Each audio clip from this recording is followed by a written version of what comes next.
আহ, এই কুয়োটা যদি আমি কিনে গ্রামবাসীদের জন্য উন্মুক্ত করে দিতে পারতাম, তাহলে গ্রামবাসীর পানির কষ্টতা দূর হতো। গ্রামের আইনজীবীর কাছে যাই এবং তাকে বলি,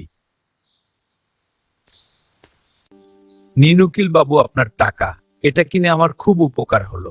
এখন থেকে এই কুয়োর মালিক আপনি। আমি চলাম। থামুন মাস্টার সাহেব, আপনি পানি তুলতে পারবেন না। কেন? আমি তো পুরো টাকা দিয়ে কুয়ো কিনেছি। আমি আপনাকে কুয়ো বিক্রি করেছি, কিন্তু কুয়োর ভিতরের পানি তো বিক্রি করিনি। পানি আমার।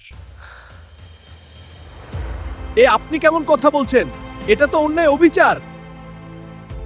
বেশ, তাহলে কাজী সাহেবের কাছে চলুন। ঠিক আছে, তাই চলুন। হুজুর, আমি উনার কাছে শুধু কূপটি বিক্রি করেছি, পানি নয়, কিন্তু উনি আমার পানি জোর করে নিচ্ছেন। বুঝতে পেরেছি।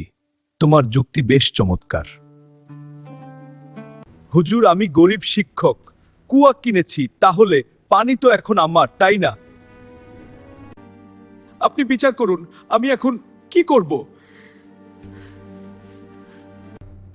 শোনো উকিল, যেহেতু কুয়া মালিকের আর পানি তোমার, তাই এখনই তোমার সব পানি উনার কুয়া থেকে বের করে নিয়ে যাও।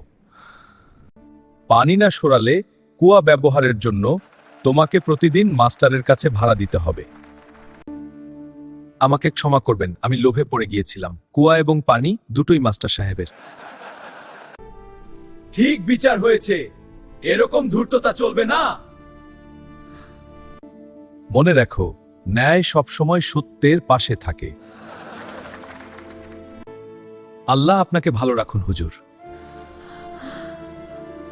এখন থেকে এই কুয়ার পানি সবাই ব্যবহার করবেন। আলহামদুলিল্লাহ।